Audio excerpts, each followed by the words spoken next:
today we're going to have what I hope will be this morning, a great conversation about where we are and where we might be going with one of the most significant insiders that has straddled successfully the highest echelons of business and government, David Urban.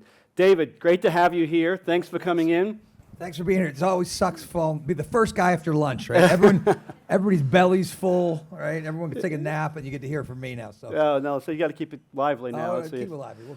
David Urban, you've had like one of these great American stories. You grew up in Steeltown, Pennsylvania, first member of your family to make it out and go to college, and then end up going to West Point, where you're now on the Board of Visitors. Remarkably, that in itself is an incredible journey. Get your master's at UPenn, I think, and then you're a lawyer as well, law degree. Practicing law, and I'm going to leave it there. It's good. That's where it belongs.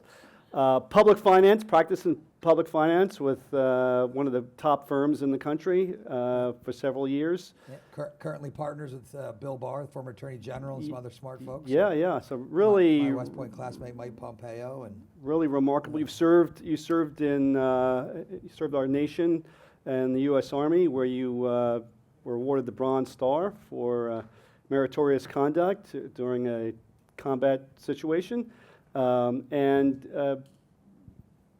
I think when we met, you were working as the chief of staff for Arlen Specter, the United States easiest Senator. guy to work for. One of the toughest guys, one of the smartest guys, and one of the toughest guys in Washington. Rick, tell the real story how you met. You met him while he was grabbing a hot dog in Manhattan, right? That's more recently. That's how we ended up here, right? So I got a lot of good stories. A lot of side stories. Yeah. When I went to, I'll just cut you off on this one real quickly. So when I started to work for Arlen Specter 1,000 years ago, what Rick's telling you is I basically can't hold a job, right? My resume is like a series of different non sequitur kind of positions, but I was a lawyer in a big white shoe sweatshop law firm doing municipal finance, which is not super sexy, as you can imagine, right? Big billion-dollar transactions. And I went to go to work for Arlen Specter as chief of staff. And so I was laying in my hotel room in Washington, D.C. the day before I started, which was the day after Labor Day. And on the style section of the Washington Post, it has the 10 worst jobs in Washington. And it's the guy who puts puppies to sleep. This is a true story. I have it. You don't get many in Washington. So puppies, the person who cleans porta potties, and then it's like staffer for Arlen Specter. I'm literally laying in bed reading the paper thinking, I'm stuck now, right? What am I going to do? So I went on to work for the guy. He was a very interesting character. But he was a player. He was Time Magazine rated him one of the, top 10 most significant senators. He was bipartisan before, he was Joe Manchin and John Fetterman, all these kind of things. He was a different kind of Republican back in the day, and kind of a Northeast Republican. I was with Senator Susan Collins last night at a fundraiser, and there are not many. I think she's the last Republican kind of in the greater Northeast. My good friend Dave McCormick is now senator in Pennsylvania. But in terms of New England, she's New England. There's nobody real left. But you grew up in an area, a sort of steel area where. Mostly Democrats. So I was sharing with Joy. How many people have seen the Tom Cruise movie, All the Right Moves? Do you remember this movie? Show hands. Only guys have seen this movie because it's like terrible. It's like Vision Quest. It's one of those early. So that's I grew up in a small mill town in Pennsylvania. Everybody kind of played football. In the movie, Tom Cruise is this football player, Stephen Jovanovich, and he grows up in a town called Ampipe, Pennsylvania, named after the American Pipe Company. And in real life, it's called Ambridge, named after the American Bridge Company. U.S. Steel's American Bridge Company. So it's a real Pittsburgh gritty thing. And so I went away to go play. Played football? I had a brief football career at West Point and got recruited at Harvard. Got accepted to Harvard. That's the big thing. I got accepted to Harvard and chose West Point. Didn't go. And it's a nice thing to tell people who went to Harvard always. But I've had a varied career starting out, and so when you made that choice, not to go to Harvard and to go to West Point, so a couple of things, it was like I would really do believe in the whole duty, honor, country part, right? That's a part of where I grew up. Patriotism is a big deal, and so it was kind of an easy choice, actually. The other thing, too, is I'll tell you this story. Harvard people hate when I tell the story. So you go on these recruiting trips. You get paid to go on a recruiting trip. And I went and was with a bunch. They match you with a bunch of upperclassmen who were playing football there. And I matched with these kids. And so we went out. Everybody takes you to drink underage. Back then, the drinking age was 18, I think. And so, they take you out to this place. If you ever been Legal drinking age. The legal drinking age. Went to this place called the Hong Kong in Cambridge. I don't know if you've ever been there, but it's you drink out of a straw in a big fishbowl of like grain alcohol. It's not a good thing. And so there's a 17-year-old kid, and these Harvard kids we're going out afterwards, and we're all hanging out. And these kids, we went to Harvard Yard or Cambridge Square, and these guys went in. They were like, okay, we're gonna go see who can shoplift the most in this little bodega. And I was like, I'm not doing that. And they're like punching me and calling me names. And so I was like, that's terrible, right? And then the next week I go to West Point and they have like, videos like, where have all the real men gone? Parachuting down and shooting bad guys. I'm like, I want to be like those guys. I don't want to be stealing Twinkies from a bodega when I grow up, right? So, when you're 17, it helps a little bit to kind of force you in a direction. So you go get your advanced degrees after you get. I went to the military, did 5 years in the military, finished up in the first Gulf War. Which was like the war to end all wars back then, if you guys remember, and wanted to be a lawyer in the Army. The Army didn't want me as a lawyer; they wanted me to teach sociology at West Point, which I took a pass on and went. I was a lawyer in Philadelphia for a bunch of years at a big firm, and then became Arnold Inspector's chief of staff, which was a very interesting ride, super interesting. Congressman Crowley and Rick know this, that there's not a bigger place as a young person you can have an impact in America is working on Capitol Hill. You get outsized responsibilities and a real opportunity to continue that service to your country and helping out. So it was a great opportunity for me to go work for somebody who had a great deal of power, was a very senior member of Congress. I got to do a lot of things, travel a lot of places in the world. Yeah, I had a great deal amount of student debt and no money, and so I had to leave at some point to go do that. And I went and joined a lobbying firm with your former good friend, Peter Turpeluk, and so. So fast forward to 2016.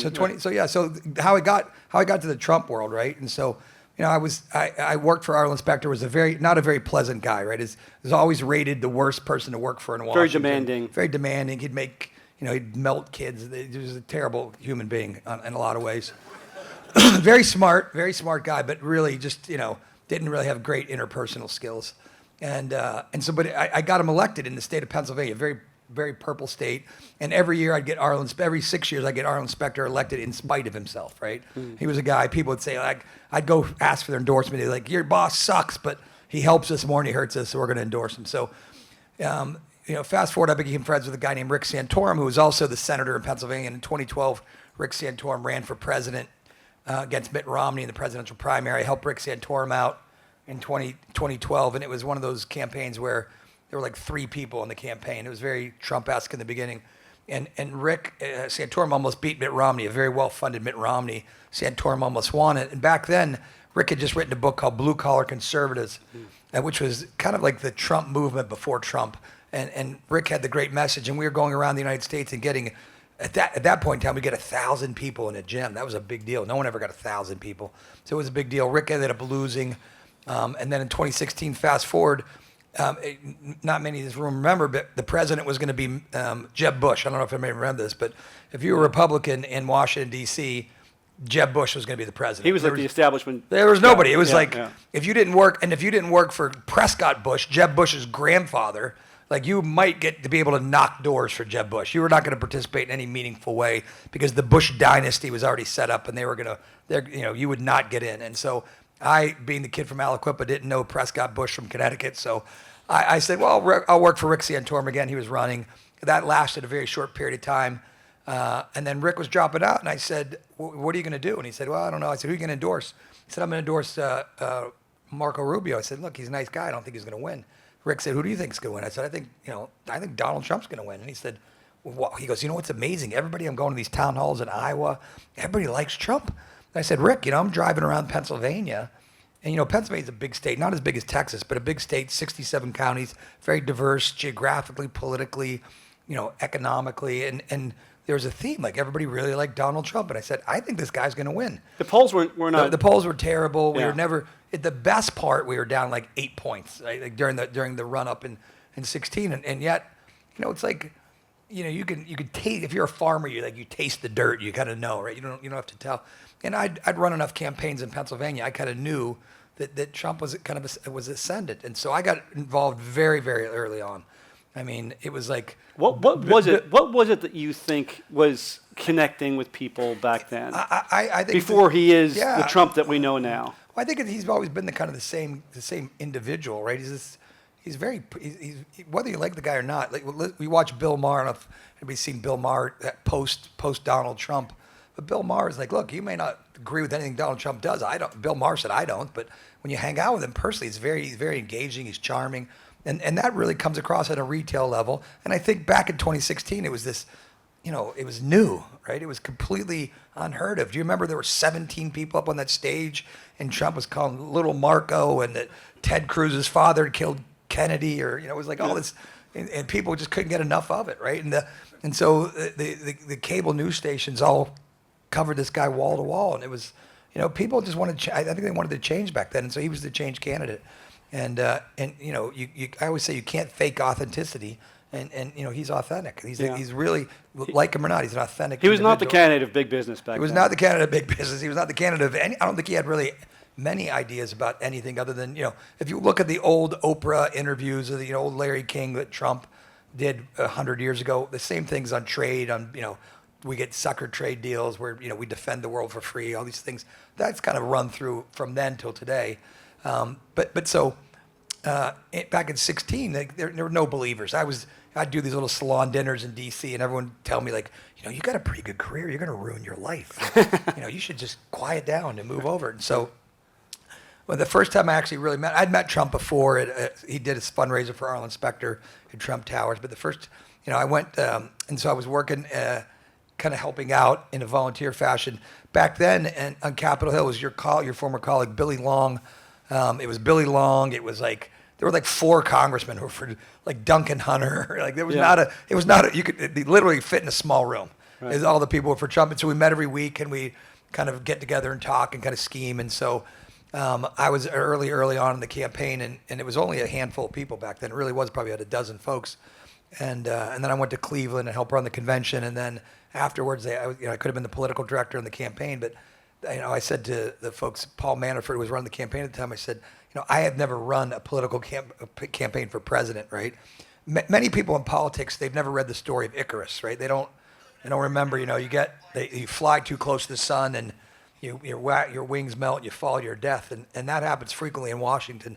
People get these jobs that they shouldn't because of hubris, and then they crater out. And so I say, I know what I've done. I've done things in Pennsylvania and been successful. And so I'll take Pennsylvania. So Trump comes. We had a big first rally. It was right after the convention in 16 at Lackawanna College in kind of the Scranton Wilkes-Barre area. And Trump gets out of the car, and it's big. It's very. If you've never been around the president, it's very impressive. The big motorcades and Secret Service. It's a whole show. And he gets out, and he said, I introduced myself. We hadn't really spent any time together. He said, are we going to win? I said, yeah, we're going to win. He said, how do you know? I said, I got a guy elected in the state twice that people like way less than you. Right? And he started laughing, and then we hit it off, and we've been friends since then. And I'd say the first iteration of Trump 1.0 was much different than this iteration, in my opinion, right? I have lots of people who are my friends were in that first administration and held big jobs. So, like it or not, so I was responsible for H.R. McMaster, West Point guy and friends, So H.R. McMaster is a good friend of mine who was the National Security Advisor. Mark Esper was the Secretary of Defense, was my West Point classmate who I've known since 11th grade. Mike Pompeo is my West Point classmate who was the Secretary of State. Mark Milley, who's the chairman of the Joint Chiefs, was a good friend of mine. Bunch of underachievers. Yeah, so those were all my friends who I put in these, helped get these jobs. And so I thought they did a great job, and the president didn't think they did a great job, right? And so, well, Pennsylvania ended up being the key, right? Interestingly, Rick, should probably not gloss that over. No Republican had won the state of Pennsylvania since Bush won, so it was 30 plus years, and it was like this elusive white whale. Republicans were like, why should we even campaign in Pennsylvania? It's kind of dumb. where I grew up in Western Pennsylvania, kind of that blue collar working class, really, they were all Reagan Democrats. My father didn't know. My dad worked in the steel mill, was a union member, but for the fact he was in a union, he was pretty much a Republican, right?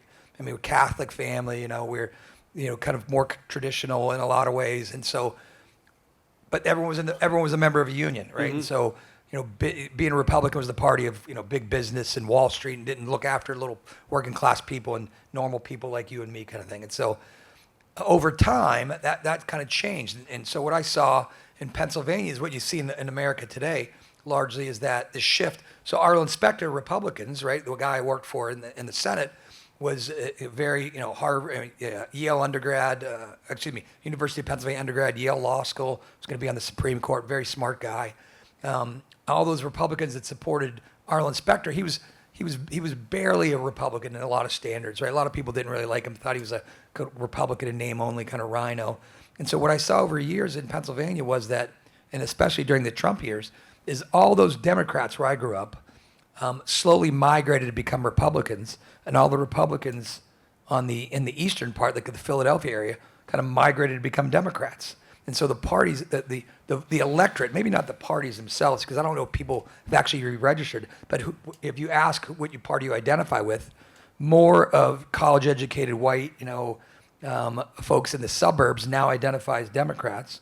More working-class folks, black, brown, whatever, identify as Republicans. And that trend is really accelerated during these Trump years. What I think is interesting, I was with the vice president last week for a little bit, a couple times, and J.D. Vance is an incredibly personable guy with an incredible, great narrative. But when you look at a guy like that, you got to wonder, can he keep that coalition together?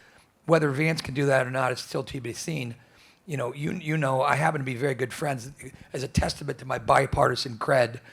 Josh Shapiro, the governor of Pennsylvania, is one of my good friends. He was your colleague, Joe Huffle's chief of staff when I first met him a long, long time ago. And Josh and I have been good friends. I'm friends with Wes Moore, the governor, incredibly talented governor of Maryland. These are Democrats. These are Democrats. Another guy I would say to watch, I always joke with Josh Shapiro. I tell Josh he's my second favorite Jewish governor named Josh from Pennsylvania. Josh Green, watch this guy. Josh Green, he's a doctor. He's the governor of Hawaii. Incredibly bright guy, comer, wants to run for president. He'll be out there. So, I happen to know a good deal of people on both sides of the aisle, and 28 will be a very interesting period of time. So I want to go back. So you get close with the president. You effectively deliver the key state of Pennsylvania, which gets him over the top, elects him as president. So quick story on that. So election night, it's about 11 o'clock on election night, and the numbers, you get the numbers, because we have people, this on the statewide race, you have people at the different polling places, and so you're getting the numbers as they're sending them up to Harrisburg, to the Secretary of State. We have our people there getting the numbers as well, and so you can kind of know what the registration is. The numbers. This is a room full of people that know numbers, so the numbers are the numbers, right? And so at a certain point in the night, I said, this is it, we win. There's no way they're not going to win. And I called Ed Rendell, who's a good friend of mine, who was the former governor, and said, look, you guys lost, it's over, right? And I was telling all the networks, call the Clinton campaign, don't ask me. But before all this, I called Trump at maybe 11:30, and I said, look, it was we're pretty close. He said, well, call, very, very Trump-like. He's like, call me when we win, right? So I'm like, okay. So about an hour later, about 12:15, I called back, and I couldn't get him on his phone, so I got Kellyanne on her phone. She's like, quiet down, it's probably a room this big, and she put me on speaker, and I said, Mr. President, with 98.3% of the vote in, you're 60,000 votes up. I said, congratulations, you won Pennsylvania, the next president of the United States. And the room went crazy. I still get goosebumps. If you get to do that, that's a pretty cool thing to do. That's a pretty cool thing to do. It's like a one-of-one experience. And for sure. That was a kind of a highlight in my political career. And cemented your relationship with the president. I cemented it for that point in time. Right? Yeah. So your relationship with him really took you on a different path, right? You've had this spectacular career advising CEOs, business owners, foreign entities, some of the largest companies in the country.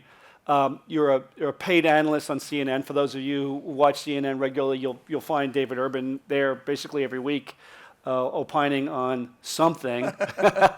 Talk to me a little bit about what a smart CEO, for someone like you who really has their finger on the pulse, who knows all the inside players, not just the president, but the people that he's assembled around him. What do smart CEOs, how do they leverage someone like you? Yeah, well, I would just say this for everybody in this room, right? Everybody in this room is you're an advocate for your own entity, right? So you all are very important folks in your own communities, and if you don't know your congressperson, you should have a relationship with that person, right? And make sure you let them hear from you on things you like and you don't like.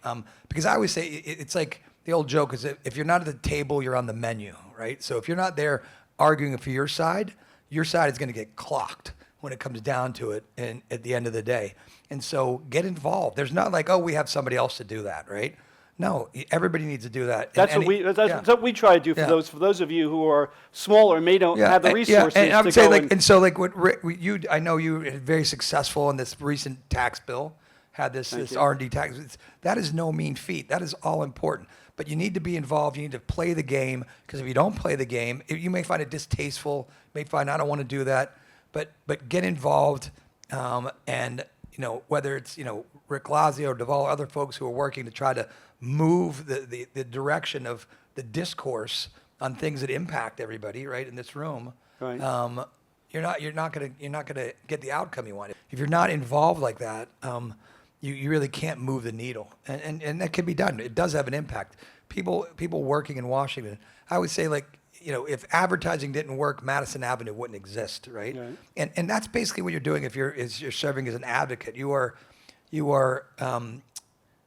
marketing. It's marketing, but just to different type of people. You're marketing to Hill staffers. You're marketing to people in the federal government, and it's ideas. You're trying to change people's ideas and explain to them why the ideas you have are better than the ideas that are currently in place. So, and try and explain to us, how has the role of government and business changed, do you think, over these last, whatever it's been, that you've been a player and an observer? Well, I'd say this, this is kind of generally, the Republican Party believes in less government, right, and more freewheeling, right, less regulation. Democratic Party like to see more regulatory kind of constraints on certain things. And so depending on the administration, depending on the Congress, right, things kind of change. There's an ebb and flow, right, in certain things, right?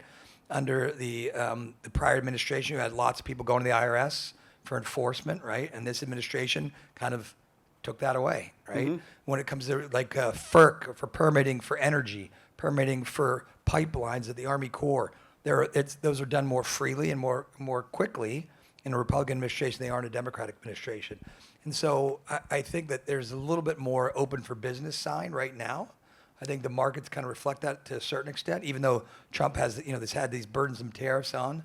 Right. The markets have kind of responded and kind of absorbed that, I think. Is government playing a bigger role vis-a-vis business markets, the operations of business?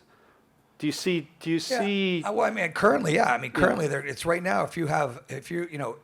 There's not a company in the United States I don't believe is not impacted by tariffs in some way, shape, or form, right? And so, whether you're a company trying to import something to sell or a part, tariffs are a huge issue. And most of the work that's being done in Washington right now is trying to figure out what does it mean, right? What does it mean for my company, right? Because it's not perfectly clear. The president will say, right now, there's a 39% tariff on all things Swiss.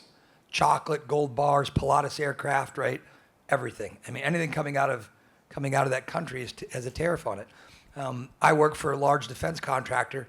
One of the key parts of a big airplane they sell to the federal government is made in India, and there's tariffs on India, and so this company pays for the parts with cash up front, and so they're trying to figure out, even though they're ultimate sellers, the Department of Defense, which sell to the Department of Defense, we still have to pay a tariff on that, right? So it's really a lot of confusion. So even though what I just said, Republicans try to get out of the way, the current tariff situation has really created a lot of, a great deal of uncertainty in the markets, and not actually the financial markets, not like the NASDAQ and the New York Stock Exchange, but more on the interchange between businesses and how they do business. And the president can get very engaged, right? He can. The president is the most engaged. Yeah. So do you see this as a trend, or is it unique to this presidency? I think it's unique to this presidency. You know, most of the time, so in most administrations, you know, there's an incredible, before anything gets put out to the public, there's an incredible staffing procedure that goes through.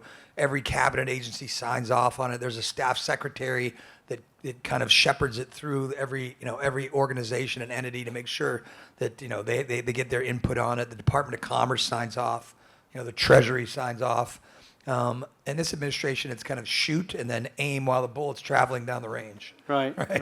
And they adjust it and they hope they hit the target. So, and the president's like the decider in chief, right? So right. if you think Scott Bessent is making trade policy, to a certain extent, Trump is really a CEO. He says, go do it. Here's what I want. And then Bessent goes and effectuates it, right? And so Trump isn't micromanaging a lot of the stuff. I mean, he'll say, I think we should do X and have a certain percentage, but then Bessent, it's up to Bessent or to Howard Lutnick to go get these things done. Right. You serve on several boards, right? Public and private equity controlled companies. What do they need to know about positioning a company vis-a-vis possible actions by the federal government? Do they need to have somebody? Should you have somebody on that board that actually understands? I mean, so that's the role that I kind of occupy in most of these boards, is try to help. You know, it's like being a Sherpa / translator, right? Things that you know, and also I serve as a consultant for lots of big companies, right? And so one I won't name by name, but so when the president had the other day said, I want no high fructose corn syrup, I want real cane sugar and Coca-Cola. Well, the company I work for is a large provider of high fructose corn syrup, right? And so they lost. Bad for business. Bad for business. Needless to say, that's not a good afternoon, right?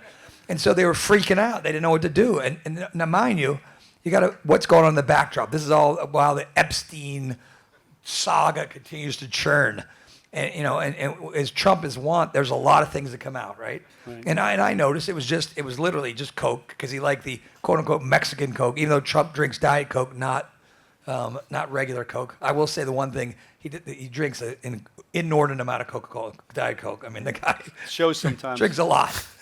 A lot of Coke. That's the only vice that I could see. He eats junk food, by the way, too. He eats a lot of fast food. But so my advice, the CEO calls me, he's like, we're going to put out a statement. And I said, no, just exhale, okay? Mm-hmm. Exhale and hold on. If it's tomorrow, if there's a story, we'll talk about it. And sure enough, it was it was just Coke, nothing else. Yeah. It was, and you know what Coke did? Coke just they're making a special brand now where it's just like it's a new Coke, right, with just cane sugar, and they're still using high fructose corn syrup and everything else, right? Right. So, you know, what could have been, what their natural inclination, the CEO and a lot of the folks in the company was, we've got to put out a statement, we've got to react. Like, if they would have done that, it would have shown a big spotlight on them, right, and probably invited, you know, RFK Jr. and others to come beat him with a cudgel. So, right? sometimes, David, right, it's figuring out who the decision maker is, right? Like, so an announcement is made, it's affecting your company or your sector, and you're like, well, who do I talk to? How do I know who in the administration made that ultimately was the decision maker? Right. And that's why you're here, and Danny Warfel and Joe Crowley and others, right? Because you need a Sherpa to help get you there, right? Mm-hmm. I mean, it is a thing.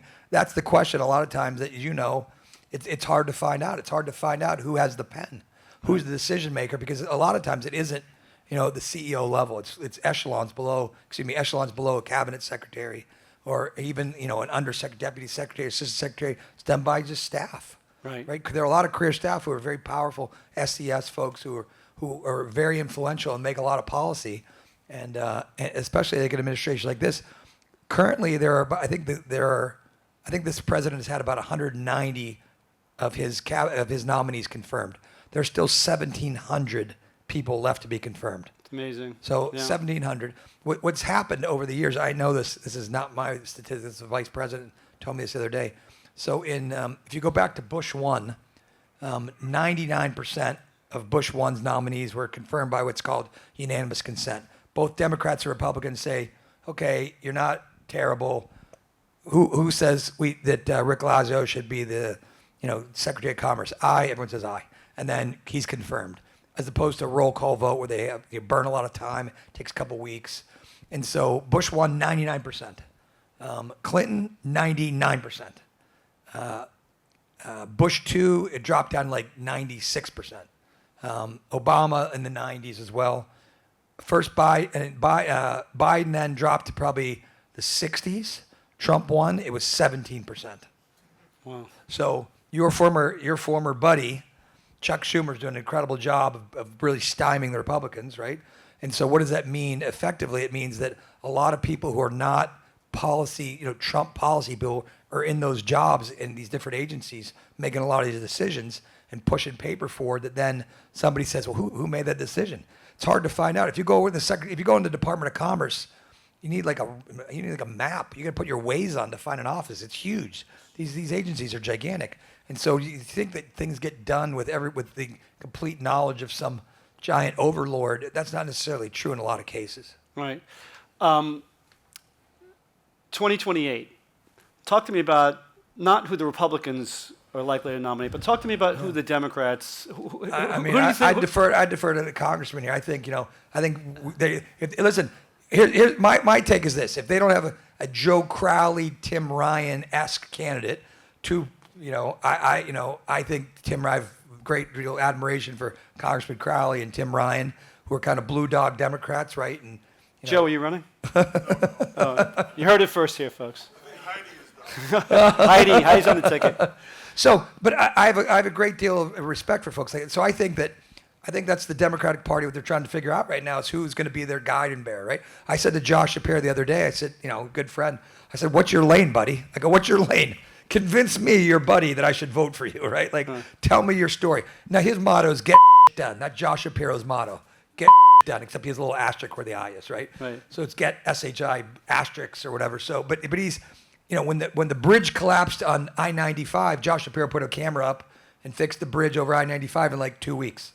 And everyone was like, wow, that's what government's supposed to do, right? And so that was his kind of shtick. And he's a great guy, but can he convince America that he's the right person, right? Right. So there's a little bit of That's that Ezra Klein. I don't know if those of you who Yeah. read those pieces. Yeah. Look, Rahm is out there. Abundance, Rahm Emanuel's out there. I don't know if anybody's friends with Rahm. Rahm's out there kind of saying the same thing. Rahm Emanuel's a very interesting guy, very effective. But Rahm's kind of like old news, right? Yeah, former House member, yeah. mayor of Chicago. Yeah, very effective. Chief of staff. Kind of punchy in the face guy. Right, I think right. you can mix it up and tough guy. Half a finger. Yeah, but I think he's incredibly smart. He's incredibly smart. But I question is Rahm, like, he's old, like he's not new. Yeah. People kind of want new, I think, a lot, right? They want fresh, somebody new and young and fresh. And listen, the Democratic Party's got a lot of talent. I mean, Wes Moore's an incredibly talented guy. But, he's the governor of Maryland, and that's kind of like, no knock to Maryland, but it's being the president of your homeowners association, right? I mean, like, Maryland's a pretty small state, right? If you're like the city, if you're show of hands from Maryland. Well, that's what I said. Hopefully I don't offend anybody from Maryland. We love Maryland. Just No, for the but record. if you're West, but my point is the Baltimore Sun isn't get you like a lot of press. Right, If right. you're in New York, the Times, everybody reads the New York Times. It's a big paper. You get a lot of press. My friend Josh Green in Hawaii, if he was in the continental United States, he'd get a ton of press. This guy's like sending me stuff. He's like, can you talk about this on CNN? I'm like, I'm not your publicist, buddy. But he's an incredibly effective legislator. You remember, so they had the huge fire in Hawaii. I mean, it was a huge natural disaster. And he worked out this big settlement agreement, got people their money. I mean, incredibly effective governor. Yeah. Incredibly attractive guy, medical doctor, charismatic. But, can he break out, right? Right. And so that's the question, right? Who's going to break out? Nobody would have thought Donald Trump was. I can tell you, in 2016, I promise you, nobody thought Donald Trump, other than me and like 12 people, thought that he was going to be president. And so that's the question. The electorate is very fickle, right? It's kind of like the Supreme Court's definition of pornography is really interesting, right? Like they say, I can't define pornography, but I know it when I see it.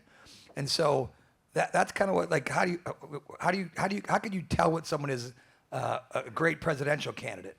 Right. You can't, but when you meet that person, you know that there's something there. Right. Right? Do we have time for 2 questions? Sure. Yeah, from the audience. Anybody Free shot. At By the way, David, I'm not. way. It's not like I'm leaving in 10 minutes. Yeah, You can yeah. bring- He's going to be here for the duration. You can But grab me. he's a fabulous resource, and he's your resource. Yeah. Okay. I work for As you. am I. I As work am for you guys. Yeah. Call the mayoral race in New York. Yeah, well, look, I think these two gentlemen are far better suited to that than I do. I find it hard to imagine a universe where Mamdani doesn't win. Am I wrong, Mr. Crowley? Yeah. No. Right? I mean, I just don't see how that doesn't. And look, and he speaks. He's a very talented guy. You may not agree with his policies, but he speaks. There's a vibe in New York that if you're working, you're working. You can't afford a house. You can't afford certain things. And there's this angst, and there, it's real for certain people. And his policies on a lot of other things are wacky, but he's charismatic. He's charming. He meets people where they're at. This is the thing that Trump did very well. Trump used TikTok, barbershops. This is the thing that if you're a politician today, you're not on social media, you're not meeting people at the UFC fights, you're not doing a wide range of things. That you do that at your own peril, I think, as a politician. Interesting fact, Mamdani has been challenged for being anti-Semitic, anti-Israel, yet in the polling, 67% of Jewish voters under 45 are supporting him. Yeah. So to your point. Yeah, and I think it's an age thing. Well, and the good part is he will become the new boogeyman for the Republican Party, right? And for the Democrats, that's the bad thing, right? Because this is the guy who's going to occupy, because he is in New York City. Everything he says gets published in the New York Times. It gets covered. It's the biggest media. It gets covered much more so than it should be, perhaps. But he's going to be a millstone around Democrats' neck in a lot of ways, and that's going to be the tough part. Yes. Being the tax person in the room, 2017, the tax bill was passed at TCJA. I thought it was a very well-written tax legislation. It's long overdue. You as a tax person, you can be but fascinated about it. What does Trump had a role to play when he played it? It was the Christmas gift. He should stop making tax bills on like July 4th and Christmas, but that's a different story. Listen, I think it was one of the things that the president wanted to get done, and probably a signature piece of what's going to occur in his presidency. I personally didn't think it was going to get done. I mean, I've been in Washington a long time. I don't know what Rick or the Congressman or anyone else thinks, but when this was going through, I thought, well, maybe it'll stand a chance. There's a lot of baggage going along with that bill, right? There's always, carried interest, big deal, always, right? I thought it was going to get haircut someplace as a pay for, right. And there are lots of things in that bill that I thought were never going to see the light of day. And yet, the president, I will tell you this, the vice president, 2 weeks ago, I was asking him about it, and he said, look, on July 3rd, I didn't know it was going to pass. Yeah. He said, on the night of July 3rd, I didn't know if we had the votes. He said, Trump stayed up and was on the phone, called people, worked it. And so it was sheer political force and brute force that got it through. And, credit to the folks who worked on it to get it done. I mean, I think it's, in the long run, I think it'll, be beneficial. So, it's always, listen, the good part about the Congress is there's going to be a new Congress in 2 years, and if you don't like it, it gets changed again. Yeah. Right? The whole reconciliation way they did the thing, always becomes like a question to me if that's the best way to legislate. I'm not so sure that's the most fair and equitable way to do things in Washington, but it's, they change the rules so many times. Both Democrats and Republicans play the game now, and I think it's, things don't get really talked about enough in terms of, whether it's our presence in Afghanistan for 20 years or a huge super consequential tax bill, if it gets enough light of day to really determine whether it's going to be great in the long run. It's just, we put it in there and see what happens, and if it stinks, it'll be a Democratic Congress short enough to change it. Yeah. One thing for sure in these tax bills and every big bill is that you don't want to take anything for granted. You want to run through the tape. So with this bill, we were laser focused on 174 amortization to make sure that, because all the big trade associations in Washington are dominated by big public companies, big private companies, or they hire their own lobbyists. Nobody speaks for the smaller companies. Nope. Nobody. But we are. So we were in there to the very end, to the last days, to make sure that that stuck with language that we knew was going to be. I would just say this as someone, I mean, I do this for a living. It's incredibly consequential what Rick's talking about. To be able to get that done from the beginning to the end and get it through and to stick in there throughout the whole thing is nothing short of miraculous at this point in terms. And so it's no mean feat what he accomplished. So Thank you, David. Last question. Yes. Gerrymandering, how do you see this playing out? yeah, I think, look, you know, gerrymandering is the like dirty little secret that's occurred in Washington for years and years and years, right? Everyone's districts get drawn safer and safer. It's a Faustian pact cut between Republicans and Democrats. The Congressional Black Caucus, the Hispanic Caucus, Republicans want safer districts, Democrats want safer districts, and so it's been done over and over and over till you know that cloth has been wrung almost dry. Texas, if you're talking about here, I think it gets done to a certain extent. I'm not sure how many seats they'll end up being able to wring out. You know, you hear like not Jerry Brown, you hear Governor Newsom, right, in California, talking about doing California. It's already been done. You really can't move the numbers there enough, and same in New York State. So other big states that are kind of Democratic and controlled, it's already kind of been done. It can't be done there. I think it'll be done here in Texas. I think it will happen. And you know, the Congress is incredibly tight. The House races are going to be incredibly tight. It's going to be really. It may come down to how many seats they can pick up here. Maybe a few. What I'd say in Texas, even more importantly, though, is watch this primary that's going to take place here between Ken Paxton and the current sitting senator here. That may negate any of the work that they do in the Congress to redistrict some of these folks, because there's a really ugly primary with a bad candidate. The gerrymandering, I think, is going to happen. Question about how effective it's going to be depends on who's at the top of the ticket. Dave, just want you to mention before we sign off this charity that you're involved with Kelly, your wife Kelly. Thanks for mentioning. So one of my classmates, a guy named Johnny McHugh, was this most senior guy killed in Iraq up until the end when a general officer got blown up. But my classmate was a captain of the soccer team, good guy, really nice guy. He was just in a truck that got blown up by suicide bomber pulled next to it and killed him instantly, and a bunch of other folks. And so what my classmates did, we pulled together and put his kids through college, because you don't know this, but the GI Bill, when you die, if you have 3 kids, they pay for 1 kid. Your other 2 kids are, good luck paying for your kids.